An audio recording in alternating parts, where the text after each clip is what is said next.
Om Namo Bhagavate Vasudevaya. Om Namo Bhagavate Vasudevaya. Om Namo Bhagavate Vasudevaya. Srimad Bhagavatam, Canto 1, Chapter 1, Text 22, Translation and Commentary by His Divine Grace A.C. Bhaktivedanta Swami Prabhupada. Tvam naha sandarshitaha dhatra dustaram nistitir shatam kalim sattva haram pungsam karna dharaha iva arnavam twangna sandarshito dhatra dustarang nistitir shatam kaling sattvaharang pungsam karna dhara ivarnavam.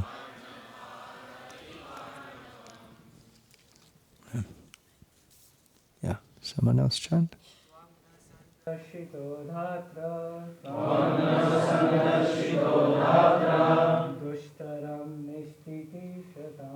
Dushtaram nishtiti shatam kalim sattvaharam pumsam karnadhara ivarnavam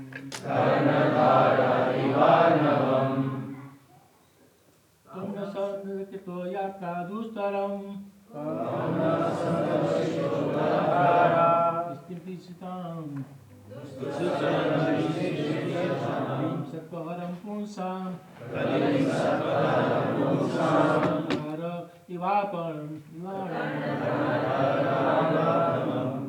Kamna sandarshito datra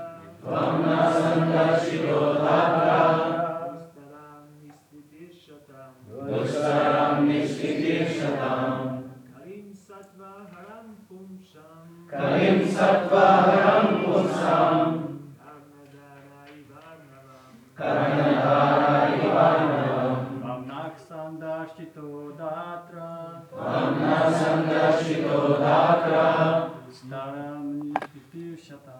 dushtaram nishtiti shatam kalim sattvaharam pumsam karnadhara ivarnavam Kamna sandarshito datra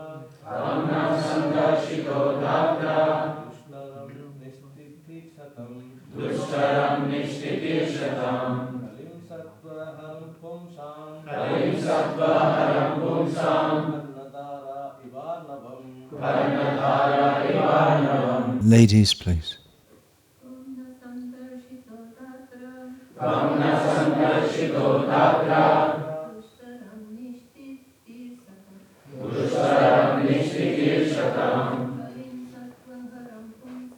kalim sattvaharam pumsam karnadhara ivarnavam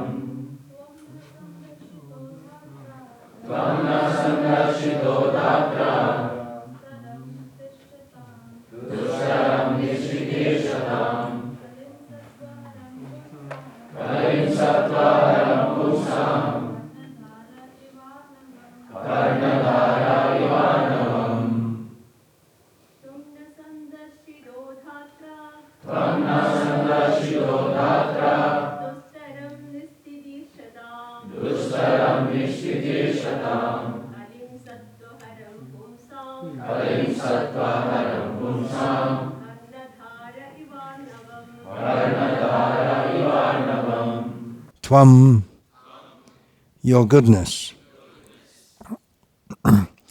This verse is spoken by Shonaka to Sutta Goswami. So this refers to Sutta Goswami. Naha, unto us, sandarshitaha, meeting, dhatra, by providence, dustaram, insurmountable, nistitir shatam, for those desiring to cross over, kalim, the age of Kali, sattva, haram, that which deteriorates the good qualities, pumsam, of a man, karna, dharaha, captain, iva, as, arnavam, the ocean. We think that we have met your goodness by the will of providence, just so that we may accept you as captain of the ship for those who desire to cross the difficult ocean of Kali, which deteriorates all the good qualities of a human being. Purport. The age of Kali is very dangerous for the human being. Human life is simply meant for self-realization. But due to this dangerous age, men have completely forgotten the aim of life. In this age, the lifespan will gradually decrease. People will gradually lose their memory, finer sentiments, strength, and better qualities. A list of the anomalies for this age is given in the 12th canto of this work. And so, this age is very difficult for those who want to utilize this life for self-realization. The people are so busy with sense gratification that they completely forget about self-realization. Out of madness, they frankly say that there is no need for self-realization because they do not realize that this brief life is but a moment on our great journey towards self-realization. The whole system of education is geared to sense gratification, and if a learned man thinks it over, he sees that the children of this age are being intentionally sent to the slaughterhouses of so-called education. Learned men, therefore, must be cautious of this age, and if they at all want to cross over the dangerous ocean of Kali, they must follow the footsteps of the sages of Naimisharanya and accept Sri Sutta Goswami or his bona fide representative as the captain of the ship. The ship is the message of Lord Sri Krishna in the shape of Bhagavad-gita or the Srimad Bhagavatam. Om Ajnana-timirandhasya Jnananjana-shalakaya Chakshurinmilitam yena tasmai Shri Gurave namaha Nama Shrishtam Manumapi Shachiputram Atrasrupam Rupam Tasyagrajam Urupurim Maturim Goshtavartim Radha Kundam Girivaramaho Radhika Madhavasham Prapto Yasya Pratita Kripaya Shri Gurum Tam Natosmi Vandeham Shri Guru Shri Ataf Padakamalam Shri Gurun Vaishnavangscha Shri Rupam Sagrajatam Sahagana Raghunatan Vitam Tam Sajivam Sadvaitam Savadhutam Parijana Sahitam Krishna Caitanya Devam Shri Radha Krishna Padan Sahagana Lalita Shri Vishakhan Vitamscha Guru Vaishnav Bhagavan Tine Smarane Hoy Vigna Vinashan Anayashe Hoy Nijavantita Puran Hare Krishna, Krishna Krishna, Hare Hare, Hare Rama, Rama Rama, Hare Hare. This verse was often quoted in Vyasa Puja offerings, especially in the earlier days of ISKCON, when there were not many volumes or cantos of Bhagavatam available. Srila Prabhupada, as you know, brought with him copies of his translation and commentary on the Bhagavatam first canto to America. And in the first canto, this verse is the most fitting for, or most obviously fitting for, including in a Vyasa Puja offering. So we often used to see it there. It brings to mind a verse in the Bhagavatam 11th canto, spoken by Krishna. Nrideham adyang sulabhang sudurlabham plavan sukalpo guru karnadharam. Again, the words. Guru karnadharam. The same word comes here. Captain. Mayanukailena nabhasvateritam puman bhavabdim nataret sa'atmaha. Krishna says to Uddhava that this human body is very, very rarely attained. Now you got it, you can think of it like a boat, suitable ship, for crossing the ocean of material existence. But Nirehamadyang sulabhang sudurlabham plavan sukalpo. For that guiding the ship, you need a competent captain, and you need favorable winds. The favorable winds are Krishna's instructions in the Shastra. And Krishna says that any human having got all these facilities who doesn't cross over the ocean of birth and death is committing suicide. They're killing themselves. Elsewhere in the Bhagavatam, we have the example of following not bona fide captains of the ship, or not bona fide gurus, incompetent or malicious, supposed to be spiritual leaders. One example is given. It's like trying to board a boat made of stone. You can imagine a boat made of stone is going to sink. Or the attempt to cross the ocean by holding on to the tail of a dog. If you see a dog swimming, they can swim a little distance, but not very far. So if you think, I'll hold on to the tail of a dog, and the dog will take me across the ocean, you're not competent to do so. This analogy of a ship crossing an ocean needs a captain. The analogy is there because the whole of material existence is often compared to a great ocean. There are different analogies given. Another common analogy is like that of a blazing fire, the blazing fire of material existence. But the ocean, inasmuch as the ocean is vast, very difficult to cross,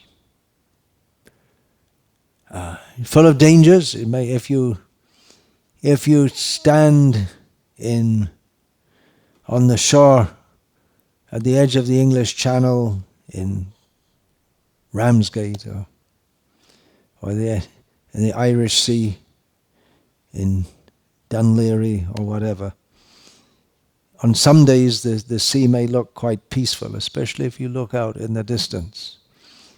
But both of these seas are famous as being very choppy and subject to storms, and can be quite dangerous. They're both very busy shipping lanes also, so if you're not careful, bump into other ships. The Titanic, famously, was touted as being unsinkable and sunk on its first voyage.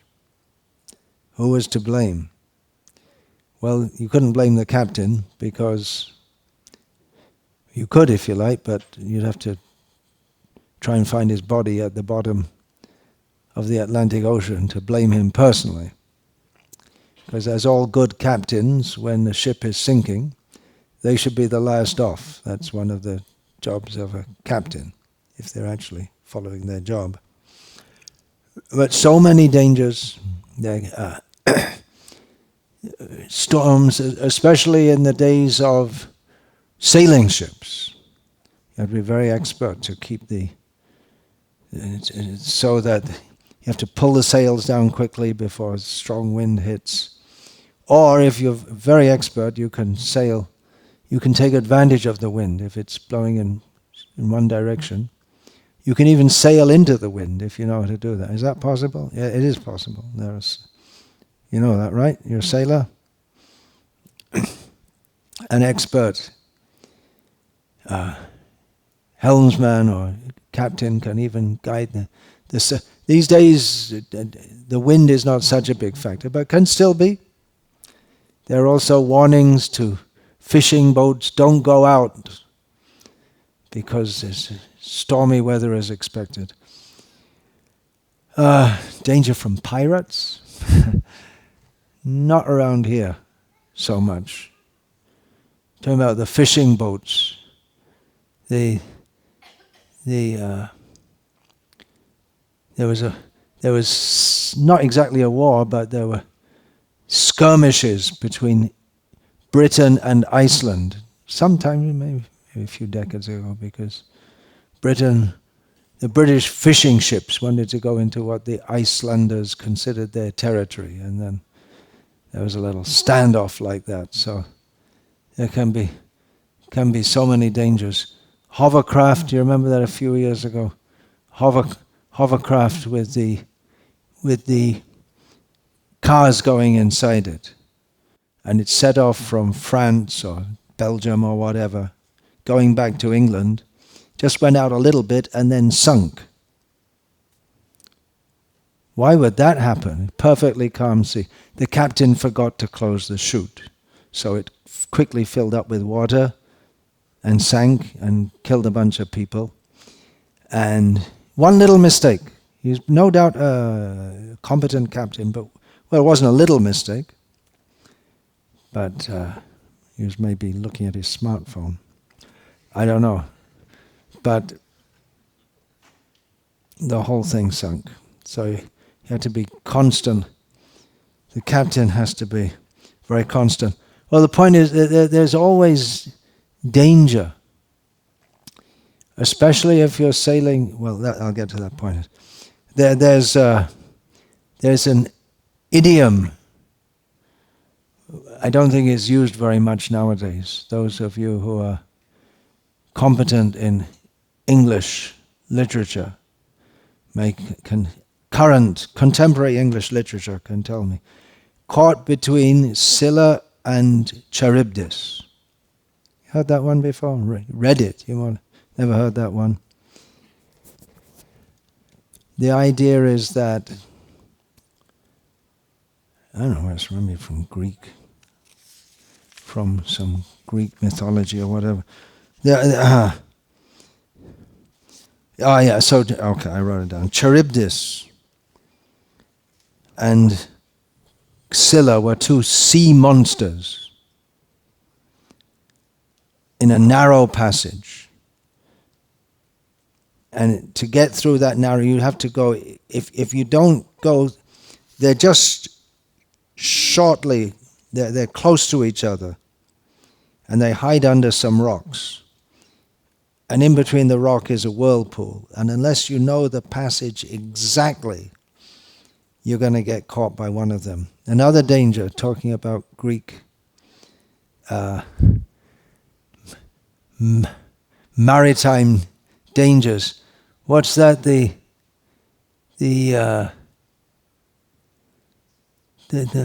mermaids, is it? They sing very sweetly, and then the sailors go toward them, and then they get caught and killed. What's that? Can you remember? No, I don't study. What's it called? Sirens. The sirens, is it? Yeah.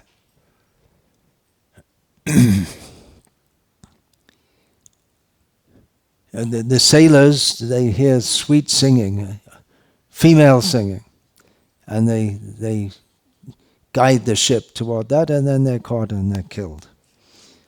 So unless you're a very competent captain to get through all the sailors will say, well, we didn't have any, we've been at sea for so long and we didn't have any girls, and they're calling us, and we want to go, and they'll mutiny against the captain. But he has to keep strict discipline, don't go that way. So on both sides, sila charibdis. So this can be likened to bhog and tyag. As we're going on the ship, we're supposed to be going back to Godhead in the great ocean. So we're caught between two points. Bhog, the desire to enjoy this world, and tyag, the desire to renounce this world without serving Krishna. And we can be seduced to either side. And practically all difficulties we have in our journey toward Krishna, all deviations, they can all be classified under these two headings, bhog and tyag. Or maybe sometimes it's a mixture of both of them, but they're usually quite separate. The desire to enjoy this world separately from Krishna, and the desire to renounce this world separately from Krishna. We may have a very good boat or ship. We may have a general idea of where we want to go, but we need a good captain. Because when you're out in the middle of the ocean, how do you know where to go? How can you? Of course, nowadays there's satellite navigation.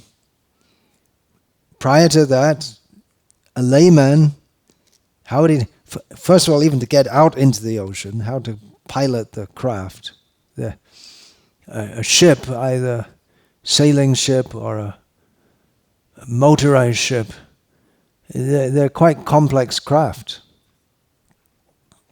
So even to get out into the ocean, when you get out into the ocean, the passengers can feel confident that they're in the hands of competent crew and competent captain, but without that, what would they do? If you look, there's water all around. Where do you go? How do you go? At night, you can get some idea if there's a clear sky. Columbus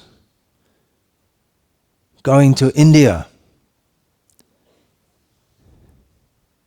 He was looking for India, and he ended up in America.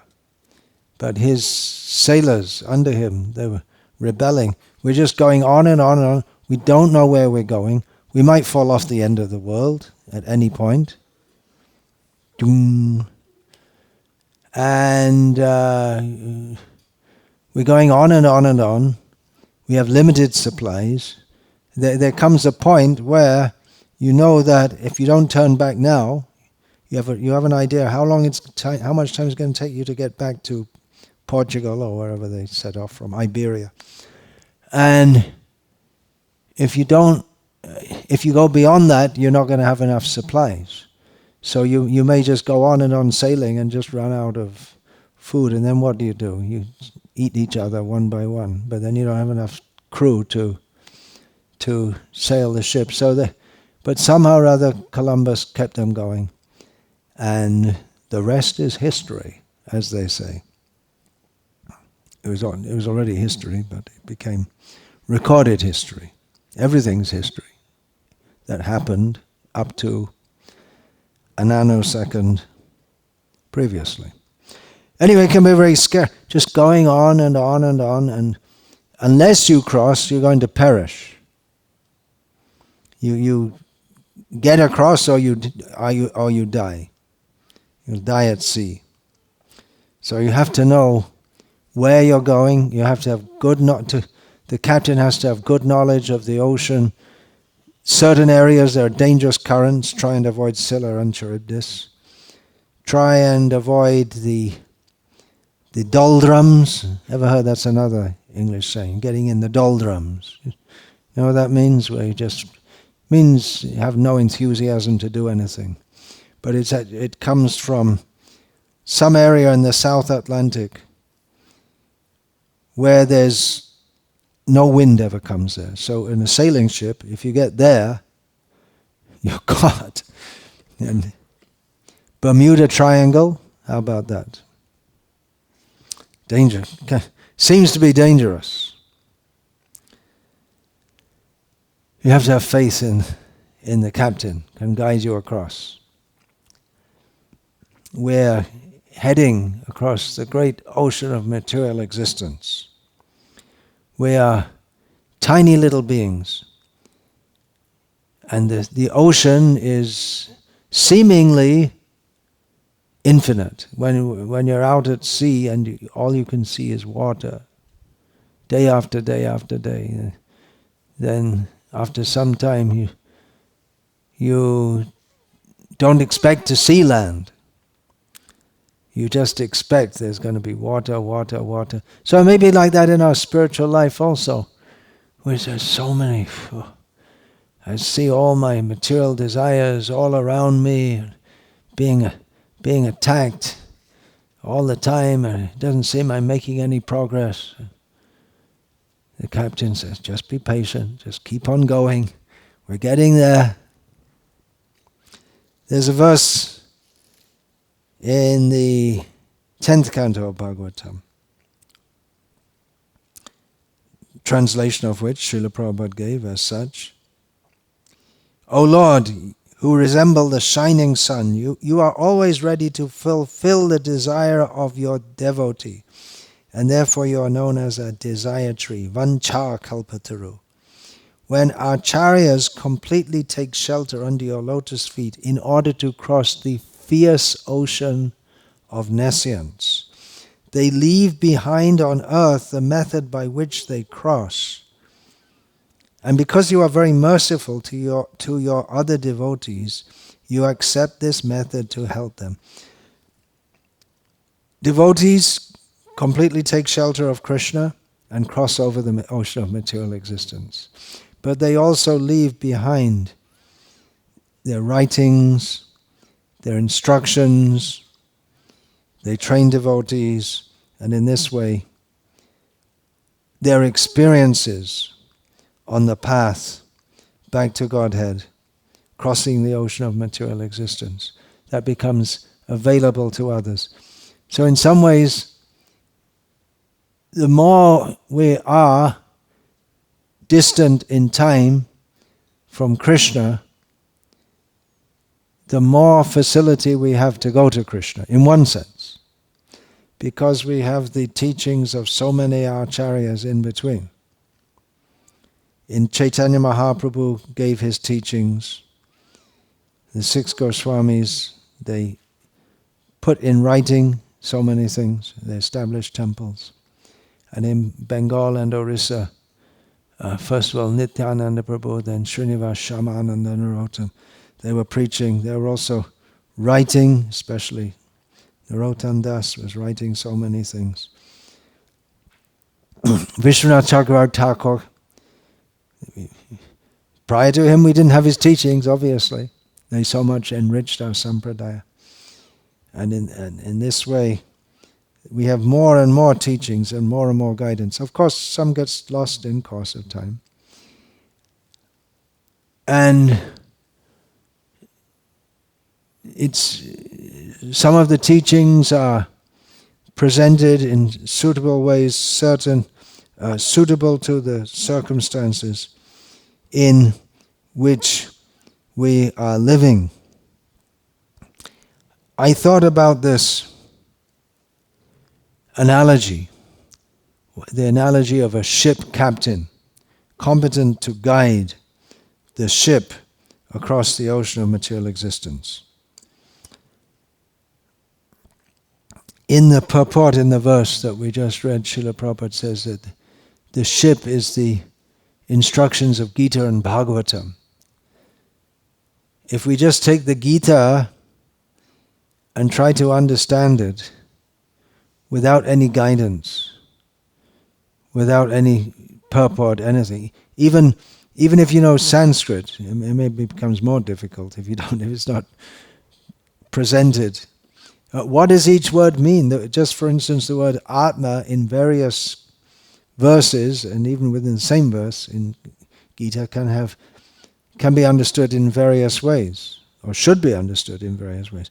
The word Purush in Gita, as we have received it from Srila Prabhupada, sometimes refers to the Supreme Lord, sometimes refers to the individual jiva, sometimes specifically refers to the conditioned soul.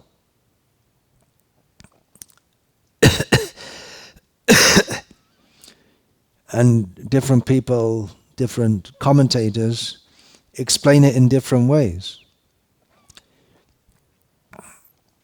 Bhagavatam, how can you understand Bhagavatam without it being explained? How would you understand the story of Mohini Murti, for instance? How Lord Shiva becomes bewildered by a female form. How can Lord Brahma chase after his own daughter? How can he be respected at all? We need guidance to understand this. So that analogy is given, and the analogy is given of the Krishna himself gives in the verse from the 11th canto, which I quoted, Nrideham Adyam. He gives the analogy that the human body is a boat or ship suitable for the crossing the ocean of material existence, and Guru Karnataram, the Guru is a suitable captain for the ship. So I thought about it a bit. What does it mean? And I looked up a few things about it. A ship's captain must be well experienced in the dangers on various passages. There may be undercurrents, but particularly on some routes there will be undercurrents. You may not say the quickest route between 2 points is a straight line. It's axiomatic. But the sailors, they may avoid, for instance, if you're sailing from Portsmouth to New York. So it should be a fairly straight line once you get past the Isle of Wight and get past the Celtic Sea, and then it should be a fairly straight line. I don't know, but you may not go on a completely straight route. One thing is because the shipping lanes will be very densely packed, so that can be a danger. Or there may be one area is well known for undercurrents or whatever. Icebergs. If you don't know what you're doing, oh look over there's an iceberg. Oh yeah, it's quite a long way. You see what. That's why the saying is there: tip of an iceberg. You just see it looks a little distance away, but in the meantime, it's broken your hull. And what's the name of this ship? Titanic.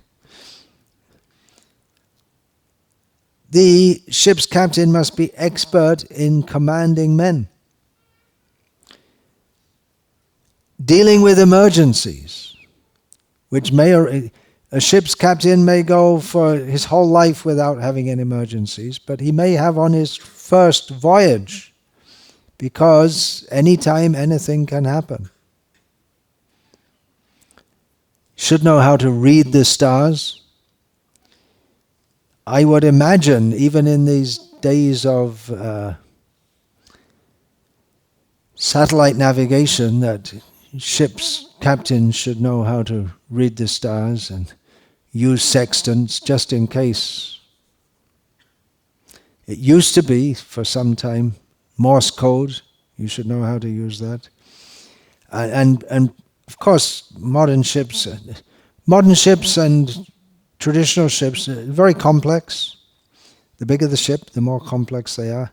So, aircraft carrier. How many men sail on an aircraft carrier? Saying that there was 10,000 men or something. So not that many. 2,000.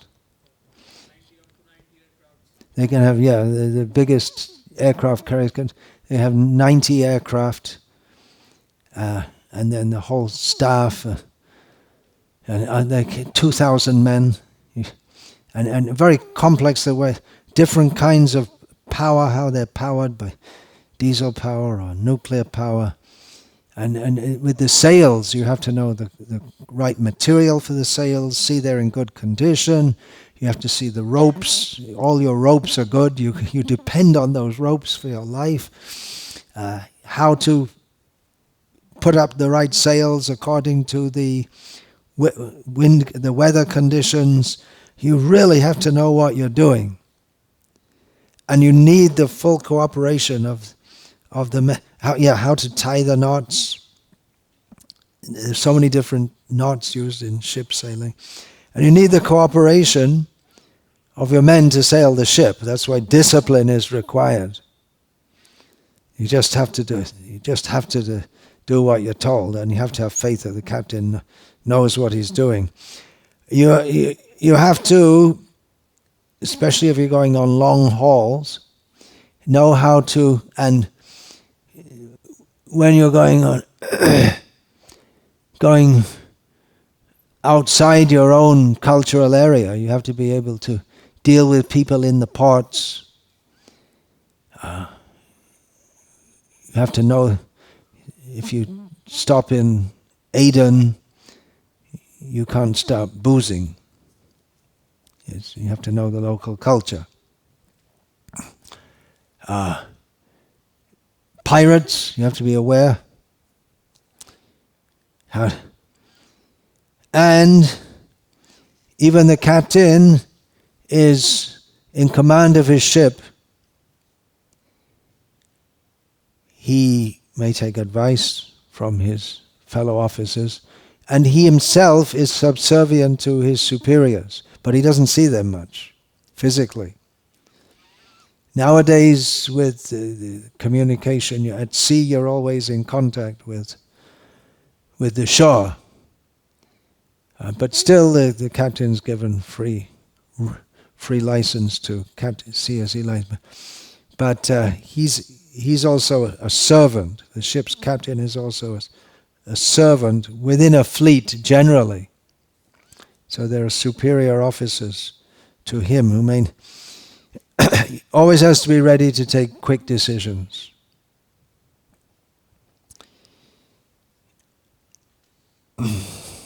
Mutiny is rare, even though it may be very difficult conditions on the ship. But you just have to stick on it with the faith that if I just stick on this ship, we're going to get across the ocean. If there's mutiny without justifiable causes, then that's punishable by death. In the military navy, in the merchant navy, I guess you'll lose your job or you might get deported. The ship's captain, he has to be licensed, he has to know all the features of the navigation. He has to be able to do every job that everyone on his ship does. That may not apply in a massive aircraft carrier, but in a general merchant ship, all the maritime skills. He has to know how to steer the ship. He has to know communications, maneuvering. When you come into port, you have to know how to maneuver the ship. Cargo handling and stowage. He has to know the laws of the sea and the laws of the country he's come from and the laws of the country he's going to, and the safe, and he has to know how to operate the ship safely, efficiently, using minimal fuel, and some of the points he has to know. He's responsible for everything. That's why he's last off the ship if it sinks. If the ship unexpectedly is capsizing, he has to know how to get everyone in the lifeboats, and he has to be the last off, if at all. He has to know how to navigate the ship. Now remember, we're not just talking this for no reason. There's some analogy with the guru guiding the disciple in spiritual life, because there's so many factors. So many factors involved. Maya has so many tricks, and statements in Shastra are so many, and people's minds are very different. I just had this realization in Vrindavan at the festival for 50 years of the opening of Krishna Balaram temple, and different devotees were speaking their memories and their realizations, and they're all so different. And Srila Prabhupada, united by love for Srila Prabhupada and desire to serve his mission, but such different. Everyone's so very different, and Srila Prabhupada is very expert in bringing everyone together and engaging them all in Krishna's service in various ways. Crew management, overseeing the crew's duties, monitoring their performance and coordinating their work. This analogy is very much applicable to ISKCON when Srila Prabhupada was present, because it was a movement and everyone was engaged in the movement.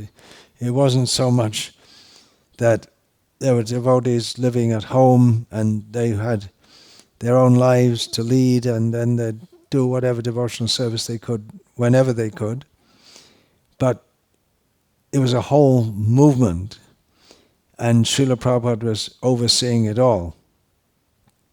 You have to make sure the ship is seaworthy, and the safety measures which are there are adhered to.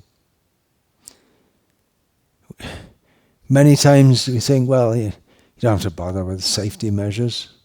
In any area we may think, there won't be any problem. But there will be. Fires in Los Angeles recently, one major reason that they were able to go out of control because there wasn't enough water in the hydrants. They didn't keep it. They thought, well,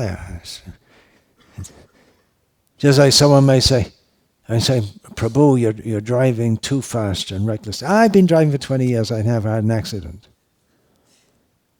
And you think that, because I never had an accident, I can never have an accident. There are thousands of people every day who die in road accidents, and none of them wake up in the morning and think, today I'm going to die in a car accident. They never, when they get in the car, they never think, they don't know.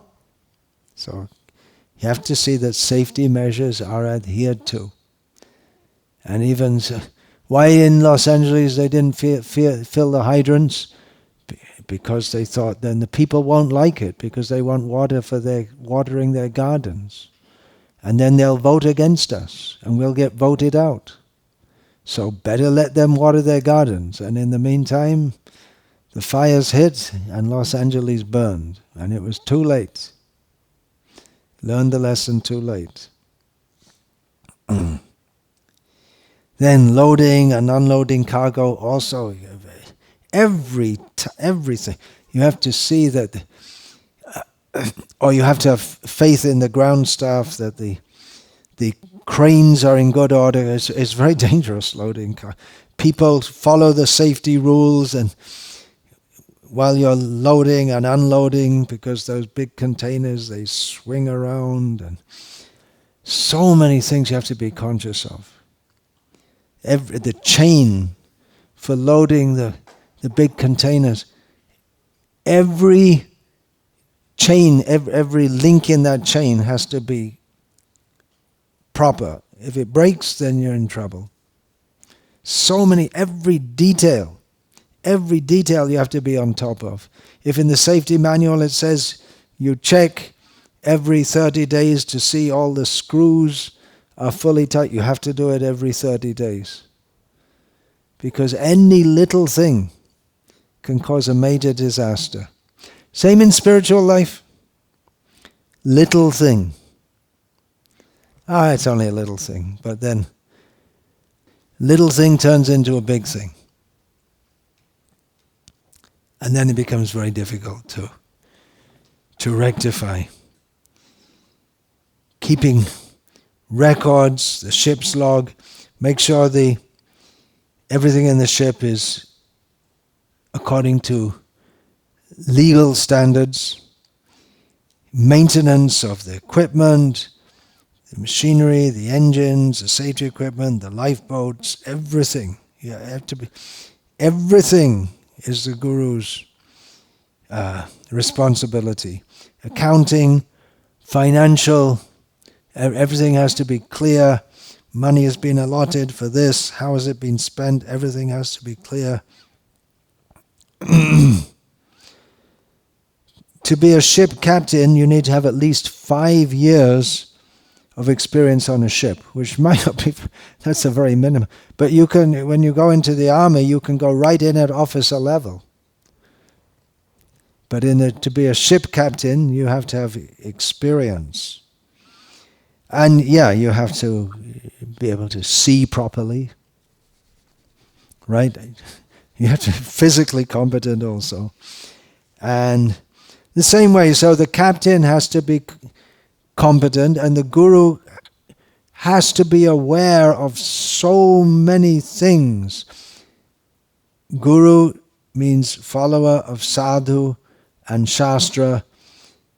Jnanam vijnanam astikyam is to know what's in the shastra and know how to practically apply that with full faith in Krishna. That we can translate. Jnanam vijnanam astikyam. Translate this from this analogy.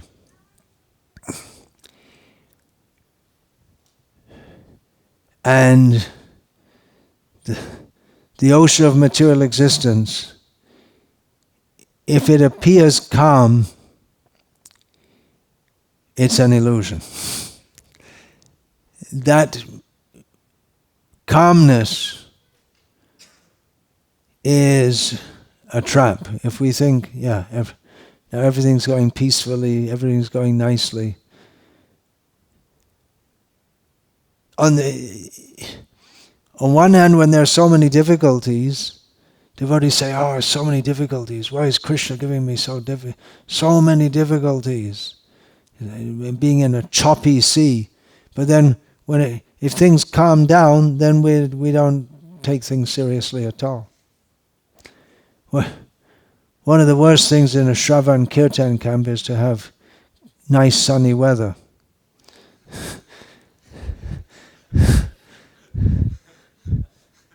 And then we find the attendance at the program drastically reduces. People come from such a distance, but the lure of having nice sunny weather is such that, we don't get it that much. Enjoy it while you can. We can always pick up the recording later, right? So you have to be aware of so many things. Well trained, aware of so many things, able to act competently. Not every pure devotee may be fit by their personality or their feeling. their whole approach to Krishna consciousness, they may not be very fit to guide others as a guru. Especially those who are bhajananandis, they don't want. Gaur-Kishore Das Babaji Maharaj didn't want disciples. Actually, no one wants disciples. Well, sorry. One who's a guru should do so as a service on the order. But if you want disciples, then they'll look after me in my old age, and I'll get a little prestige here and there, and maybe they'll cook some nice things for me, and so on. And then don't be a guru. But Gaur-Kishore Das Babaji Maharaj, people came to him, but he just wanted them to come up to his standard immediately. Who could do that? There was one only, Bhaktisiddhanta Saraswati. But he wasn't going to teach them the step-by-step path. Vangsidas Babaji, if you tried to follow his example, it wouldn't be good for your own spiritual life. Jagannath Das Babaji, he had some young men came to him eager to do bhajan. He told them, you see there's garden, you work in the garden all day, every day. So after Sundays they said, well, we came here for bhajan. He said, you're not fit for that. You grow some vegetables, do some service for the dham. He didn't see them ready to be engaged in activities of bhajan at all. Pure devotees may be different also. It's not that everyone's going to be the same. One of the most loved among Srila Prabhupada's disciples was Jayananda Prabhu. Many devotees still remember him fondly. And Srila Prabhupada certified him as a saint, inasmuch as he ordered that his disappearance day be celebrated each year. I read it on a website, or different devotees' remembrances of him, and several of them gave comments like he wasn't the type to sit on a big seat and a little bit digging at those who do that, but then someone has to sit on the big seat and take such a service. Vyasaki Prabhu has written 2 volumes of a book in which he gives biographical details of Jayananda Prabhu and Vishnu Swami. He was also very much loved, but they were very different personalities. Srila Bhaktisiddhanta Saraswati Thakur was very different to Gaur-Kishore Das Babaji Maharaj. We need not think that because someone sits on a big seat and accepts the formal role of a guru, that they're less of a pure devotee than someone who takes a very humble role. Oh, another great devotee who passed away more recently, Gopi Puranadana Prabhu. He was so brilliant that he would give lectures in English. He was from America. He was raised in Russian. In Russia he would speak in Russian. He could give lectures in Sanskrit, in Kannada language. When he joined, because it was seen he had linguistic ability, so he's put in Sanskrit. He learned Sanskrit and translated the later volumes of the Bhagavatam. Then, after that, there was no role for him, and Harikesh Swami at the time wanted to ask him questions about some philosophical point, so he got a hold of his phone number and called him and asked him, said, "What are you doing, Gopi Prabhu?" "Oh, I'm a computer programmer." "What? Why are you doing that?" "Well, no one gave me any service, so I had to support my family." So he had no experience in that, but he just picked it up, and in those days there weren't so many computers. He was brilliant, brilliant. But at the same time, if you just met him, you wouldn't know, because he's very humble in his demeanor. And even though he knew so much, and he was a brilliant Sanskrit scholar, but he always maintained absolute full faith in Srila Prabhupada. He didn't, not like some other scholars who don't, because they think they know better or something like that. So the point I'm making is that not everyone's going to be the same. The pure devotees, maybe there are general symptoms given, but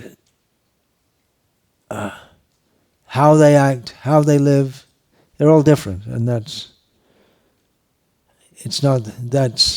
our understanding, isn't it? Different people. Krishna likes being served by different people in different ways. To be a ship's captain, you may be by nature a very good-hearted, kind person, don't want to hurt someone, but you have to be strict. If someone is not doing their job properly, you have to get heavy with them. Because if they don't do their job properly on a ship, it puts the whole operation in danger. There was just, what's that? Who was that? I was telling. Someone thought he'd join the army, and that way you get good for. I think the U.S. Army. He joined the army. I thought you get free education and this and that, but he wasn't interested in being a soldier, and he just thought it's good facilities that you get. So he was being trained, but he was always fighting and arguing with the officer who was training him, who was heavy with him. And then one day he got the news, okay, you're getting drafted to Iraq, which he didn't think would happen to him. And all of a sudden he realized, this officer training me is training me because I could, and I'm getting drafted to Iraq, where I'll need all these things that he's telling me.